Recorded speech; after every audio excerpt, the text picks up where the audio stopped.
Good morning, students. How are you all? I am Pankaj Mishra, your maths teacher, here again with a new video in maths class. Students, as you all know, we have already started with this chapter, that is your compound interest, in which we have completed two exercises. Some of the question that was left, I'll be discussing it today. Then later on, we'll be starting with the third exercise of this chapter. तो जो कुछ questions आपके इसमें इस type के कुछ बचे हुए हैं वो मैं आज डिस्कस करूंगा और थर्ड एक्सरसाइज की भी बेसिक स्टार्ट करा दूंगा so that you can proceed with the exercise. So first question for today is, हम लोग क्वेश्चन नंबर 30 करेंगे. क्वेश्चन इज,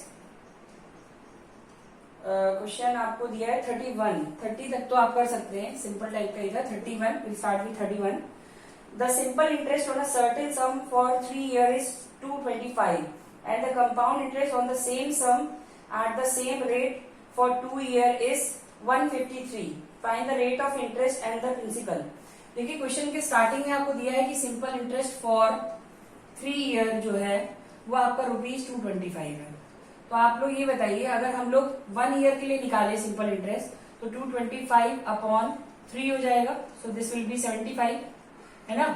और क्योंकि कंपाउंड इंटरेस्ट भी आपको 2 year के लिए दिया है फॉर द सेम सम, तो अगर हम यहाँ पे लिख दें कि SI फॉर 2 year, अगर हम लोग 2 year की बात करें तो this will be equal to कितना हो जाएगा 75 इंटू 2, 150 रुपीज. मतलब 2 साल के लिए जो सिंपल इंटरेस्ट होगा किसी भी सम जो आपको दिया हुआ है वो आपका हो जाएगा कितना, this will be equal to 150 and it is given compound interest for 2 year.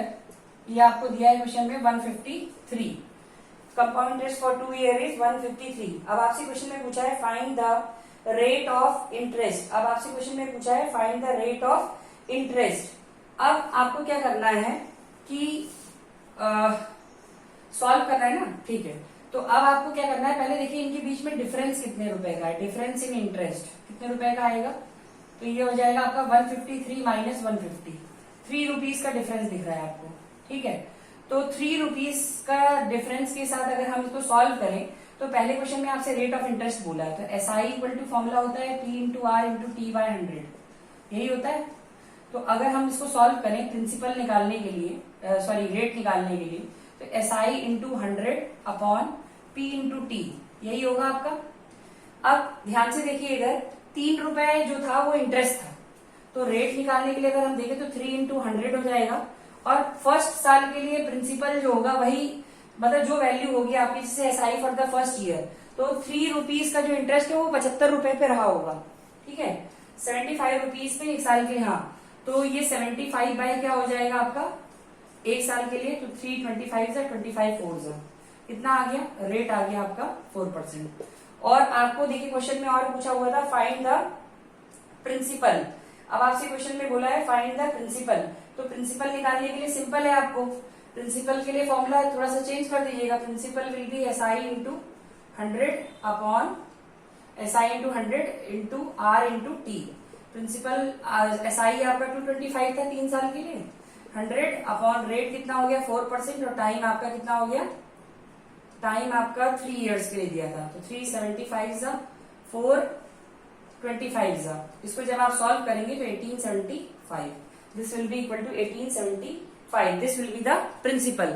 So this is how you have to solve. अगर आपको क्वेश्चन में SI या CI के टर्म्स में अमाउंट दिया हो तो उसको आपको क्या करना है, SI एंड CI का जो भी डिफरेंस आएगा उतना निकालना है. और जो पहले साल के लिए SI होगा, जैसे यहाँ पे 1 साल का कितना था, ये उसके लिए इंटरेस्ट होगा, जैसे 3 रुपए 75 रुपए पे. तो हम लोगों ने इसको सॉल्व किया, विल गेट द रेट, और इस तरीके से हम लोग सॉल्व कर लेंगे. एक क्वेश्चन हम लोग और करते हैं इसमें, इसी टाइप के क्वेश्चन में. Find the difference between the compound interest on ₹8,000 for 1.5 year at 10% per annum and compounded annually and semi annually. देखिए क्वेश्चन में आपको स्टार्टिंग में यहाँ पे देखिए क्या दिया हुआ है कि एक आपको सिंपल इंटरेस्ट पे निकालना है और दूसरी चीज आपको निकालनी है, किस पे निकालनी है, एक कंपाउंडेड एनुअली पे निकालना है और दूसरा निकालना है आपको सेमी एनुअली पे. तो दोनों के केसेस में क्या हो जाएगी, कंडीशंस विल गेट डिफर. भाई in case of compounded annually no things will change, same रहेगा. आपको प्रिंसिपल जो दिया हुआ है क्वेश्चन में, देखिए क्वेश्चन है आपका प्रिंसिपल इज योर 8,000, ठीक है. What was rate, rate is 10%, rate is 10%, time is 1.5 year, time is 1.5 year, तो दिस इज 1.5 ईयर, तो ये कितना हो जाएगा 3/2 है ना, 3/2 ईयर, 1.5 ईयर। अब ध्यान से देखिए यहाँ पे क्वेश्चन में आपको दिया है, इसमें दो केसेस ले लीजिए, केस 1 केस 2। केस 1 जब एनुअली रहे आपका इंटरेस्ट, किस तरीके से रहे एनुअली, तो एनुअली के केस में अमाउंट क्या आएगा P1 प्लस R/100 लेकिन क्योंकि यहाँ टाइम फ्रैक्शन में है तो इसमें ये क्या हो जाएगा 8000, 1 प्लस रेट पहला जो सिंपल है ये 10/100 रहेगा, और जो फ्रैक्शन में जो होल नंबर में वैल्यू जैसे 1, तो यहाँ 1 लगेगा, 1 लगाने का कोई मतलब नहीं है, और जो ये फ्रैक्शन वाला पार्ट है ये रेट के साथ मल्टीप्लाई हो जाएगा, सो दिस विल बी इतना, है ना, 2 5 10 हो गया, इतना आ गया। अब इसको सॉल्व करेंगे तो विल गेट 8000 इंटू 10 10 100 हो गया, this will B 11/10 into 5 20 20 plus 1 ये 21/20 हो गया। जब इसको आप सॉल्व करेंगे तो यहां से कितना हो गया, 2 0 कैंसिल हो गए, और ये हो गया आपका 2 इंटू 40। जब इसको मल्टीप्लाई करेंगे देखिए कितना आता है, 21 इंटू 11 कर लीजिए, 11 बन जाए 11, 11 टू जाए 22, 23, 11 बन जाए 11, 11 टू जाए 2 31, ठीक है, इतना आ गया।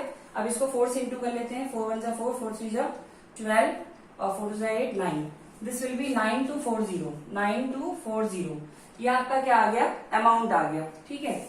अब यहाँ पे अगर हम प्रिंसिपल के साथ देखें तो ये प्रिंसिपल कंपाउंड इंटरेस्ट कितना होगा, A minus P, this will B 9240 minus 8000, this will B 1240।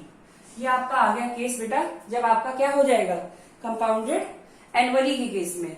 Now अगर the interest is being computed semi annually, अगर हम सेमी एनुअली की बात करें तो इस केस में क्या हो जाएगा, सेमी एनुअली में यहाँ पे रेट हाफ हो जाएगा, principal will remain 8000, rate will become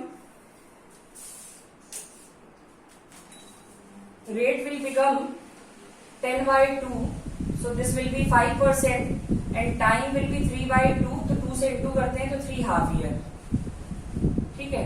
तो आप डायरेक्टली अगर इसको सॉल्व करें तो CI निकालने के लिए फॉर्मूला बताया था मैंने, P1 plus R/100 to the power n minus 1, so this will be 8000, 1 plus what is rate 5/100 to the power, यहाँ पे आ जाएगा 3 माइनस 1, तो यहाँ 20 आ जाएगा, this will be 8000 into 20 plus 1 21, और क्यूब होगा तो 9261 माइनस 8000 डिवाइडेड बाय 8000, ये कैंसिल हो गया, तो दिस विल बी 1261।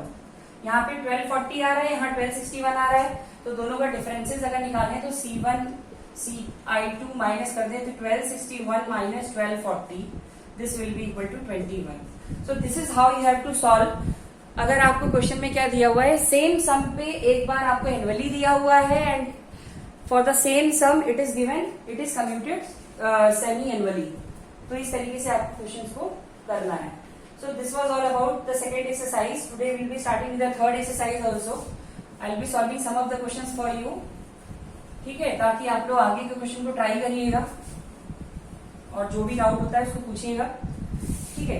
सेकंड वाली एक्सरसाइज जो है, थर्ड वाली एक्सरसाइज बेसिकली बेटा आप लोगों को इसमें इंक्रीमेंट और डिक्रीमेंट, जिसमें मैंने आपको बताया था कि अगर किसी चीज का प्राइस बढ़ रहा है, इफ इट इज इंक्रीजिंग तो 1 प्लस R/100 लिखेंगे, and if it is decreasing then we will use 1 minus R/100। देखिए किस टाइप के क्वेश्चन आते हैं इसमें। The present population of the town is 2 lakh, its population increases by 10% in the first year and 15% in the second year. Find the population of the town at the end of the 2 year. आपको question के starting में दिया हुआ है कि present population of the town is 2 lakh, ठीक है, for the first year, and for the second year the rate is 15%। तो आप लोगों से क्वेश्चन में पूछा है कि after 2 year what will be the population, ठीक है। तो स्टार्टिंग में देखिए क्वेश्चन में आपसे ये बोला हुआ है कि present population is, exercise 2.3, present population is 2 lakh,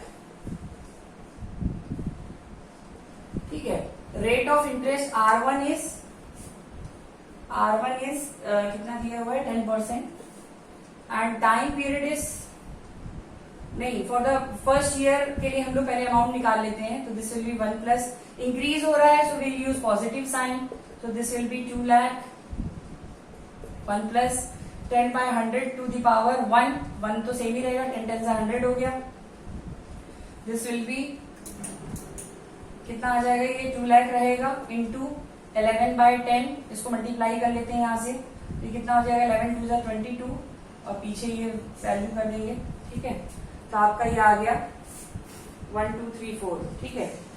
next दिया हुआ है क्वेश्चन के स्टार्टिंग में कि आपको सेकंड वाले ईयर में 15% रेट है, ठीक है। तो ये हो गया आपका 2,20,000। तो सेकंड के लिए आपका कितना हो जाएगा, आफ्टर सेकंड ईयर पूछा गया है, तो P1 plus R/100 to the power n, लेकिन now the rate will get change and the principal will be this, कितना हो जाएगा 2,20,000 और यहाँ पे 1 प्लस 15/100 टू द पावर 1, क्योंकि सेकंड ईयर के लिए है। सॉल्व करेंगे, दिस विल बी 5 3 5 20 2,20,000 इंटू 23/20, ठीक है। यहाँ से कैंसिल करेंगे तो ये हो जाएगा 2, यहाँ से 1 1 और पीछे 1000 लग जाएगा, मल्टीप्लाई कर लेते हैं तो ये लगभग आपका आ जाएगा 253 आना चाहिए, 23 इंटू 11 33 2 23, तो ये आ जाएगा 2,53,000। So from this you can see that earlier the population of the town was 2 lakh, but after 2 years it will be equal to 2,53,000। या फिर आप इसको नॉर्मली भी सॉल्व कर सकते थे।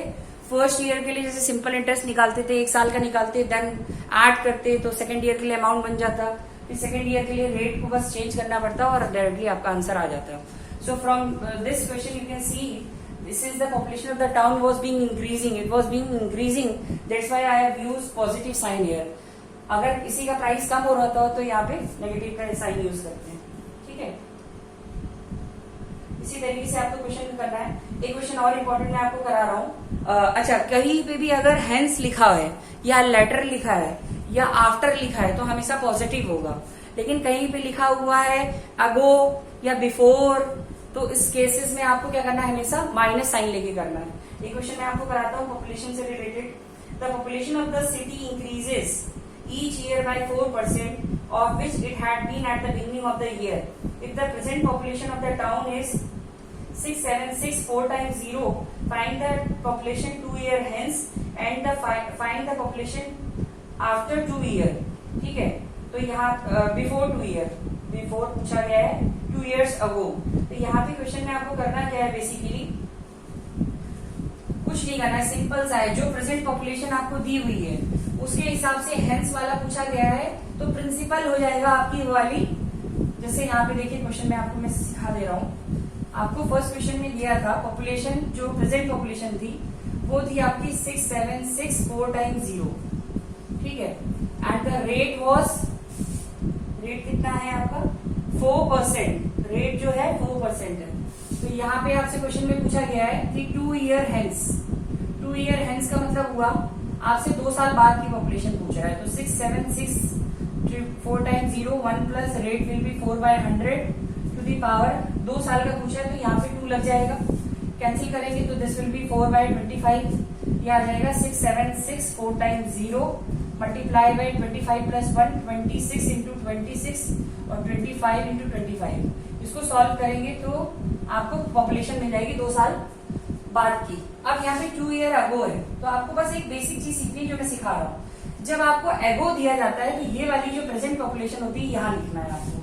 ये हो जाएगा 6764 times 0, यहाँ पे आपकी पॉपुलेशन नहीं पता आपको, और 1 प्लस 4/100 टू दी पावर 2। अब ये चीज इसके नीचे आ जाएगी, क्वेश्चन सॉल्व हो जाएगा।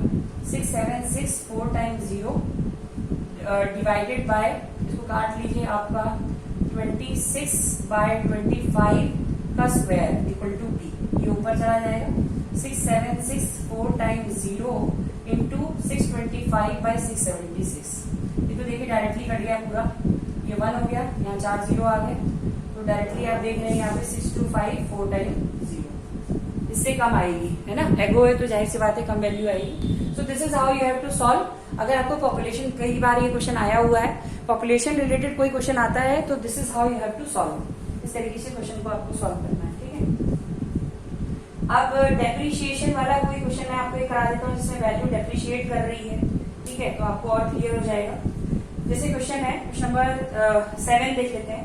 the value of the property decreases every year at the rate of 5%. If the present value is 4,11,540, what was its value 4 years ago? अब देखिए, since the population price of the article is being decreasing, यहाँ पे आपको starting में देखिए increase नहीं decrease बता रहा है, और प्रेजेंट वैल्यू इसकी 4,11,050 है. प्रेजेंट वैल्यू है आपकी 4,11,000 कितना है 540, and it is being decreasing every year at the rate of 5%. तो आपसे पूछा गया है प्राइस कितने साल पहले पूछा गया है 3 years ago. तो देखिए एगो का मतलब ही कॉन्सेप्ट है आपका पहले का, तो मैंने अभी आपको सिखाया था. क्या हो जाएगा फॉर्मूला, देखिए वैल्यू में वी और वी नॉट करके लिखा करिए, वैल्यू से रिलेटेड कोई क्वेश्चन आता है तो 1 - r/100 to the power n. अब आपको इस केस में ये वी दिया हुआ है, समझ लीजिए. जब एगो होगा तो यहाँ पे आएगा, और अगर आफ्टर या हेंस होगा तो ये वैल्यू यहाँ आती. तो दिस इज 41540 यहाँ पे आ गया. This is V naught 1 - 5/100 to the power 3. This will be 20, यहाँ पे 20 आ जाएगा. तो ये 411,540 ये डिवाइड में आ जाएगा पूरा चीज. ये हो जाएगा 20 - 1. This will be 19/20 to the power 3. This will be V naught. तो 411,540 इंटू ये चेंज हो जाएगा डिवाइड में, जब मल्टीप्लाई में चेंज होगा. दिस विल बी 8,000 अपॉन 19 कर लेंगे तो यहाँ पे आपकी वैल्यू आ जाएगी 19 इंटू 19 कितना आ जाएगा 9 × 81 171 19 × 19 36 361 और फिर 18 से इंटू कर दीजिए. दिस विल बी 18 18 6 108 209 10 आ गया 83 54 54 64 6498 ये आ गया 6498. ठीक है, वैल्यू आ जाएगी आपकी. तो काटेंगे तो will get the value V naught. So this is how you have to solve. बस एक चीज आपको याद रखनी है, if the price of the article is being decreasing then you have to use negative sign here, otherwise you can solve it. ठीक है, और एक क्वेश्चन देख लेते हैं जिसमें हम लोग अलग टाइप के रेट से रिलेटेड करा देता हूँ, उसके बाद फिर आप क्वेश्चन को सॉल्व कर सकेंगे. Ahmed purchased an old scooter for ₹16,000. If the cost of the scooter after 2 years depreciate to 14,440, find the rate of interest. Present value आपको दी है and value after 2 years is 14,440. आपसे क्वेश्चन में पूछा गया है कि आपको रेट ऑफ वो निकालनी है. तो देखिए ये भी क्वेश्चन सेकंड एक्सरसाइज से ही रिलेटेड है. आपको करना क्या है, प्रेजेंट वैल्यू दी है और आपको जो 2 साल की डेप्रिशिएट वैल्यू है वो भी दी हुई है. तो हमें देखिए स्टार्टिंग में दिया हुआ है कि वी कितना है, प्रेजेंट वैल्यू आपकी दी हुई है वी नॉट 16,000. ठीक है, और डेप्रिशिएट वैल्यू ये डेप्रिशिएट वैल्यू है. ठीक है, ये आपको 14,440 ये दिया हुआ है. रेट ऑफ इंटरेस्ट इज पता नहीं and time 2 years. Since the value is being depreciating तो v equal to v naught 1 - r/100 to the power n. ये फॉर्मूला हो जाएगा. Now just you have to substitute the value. v की value आपको कितनी है 14,440. This is your 16,000. 1 - r नहीं पता. देन n is 2 years. यहाँ नेगेटिव क्यों किया गया, since the price of the article is being decreasing continuously. ये इसके नीचे जाएगा तो this will be 14,440 upon 16,000. This will be 1 - r/100. यहाँ पे 2 आ गया. ठीक है, अब इसको अगर हम सॉल्व करें तो ये आ जाएगा 4 × 3 = 12. यहाँ पे कितना आ जाएगा 4 × 6 = 24. 1 × 4 1 0 तो पहले ही कट गया. ये 400 आ गया. ये स्क्वायर होता है 19/20 का स्क्वायर हो गया. ठीक है, तो यहाँ पे 1 - r/100 to the power 2. 2 goes with 2. ये इधर आएगा तो this will be 19/20 -1 - r/100. Solve करेंगे तो ये कितना आ जाएगा, एलसीएम लेके 20 और 19 - 20 इक्वल टू -r/100. 25 × 100. यहाँ पे -1 आएगा. -1 इक्वल टू -r/5 कट गया. r equal to 5%. So this is student, you have to solve this type of questions like this in which the price of the article is being decreasing. तो जो present value है और जो decreased value है, just write that, substitute the value, you can get the result. जैसे यहाँ पे rate के लिए क्वेश्चन था, इसी तरीके से आपको टाइम पीरियड के लिए भी क्वेश्चन होगा. So student, this was all about the third exercise of your chapter compound interest. I hope you all have understood what I have told you in this lecture. Just go through my video, try to solve the remaining questions, and still if you are having any doubt, you are free to ask me. You can call me, you can text me, you can send your question in the group. I'll be answering you. Okay, so just go through this video 1 time, 2 time, 3 time. Basics padhiye, try to solve the questions. Later on try to solve the chapter test also. And still, if there is any problem, I am there to help you out. Okay, thank you.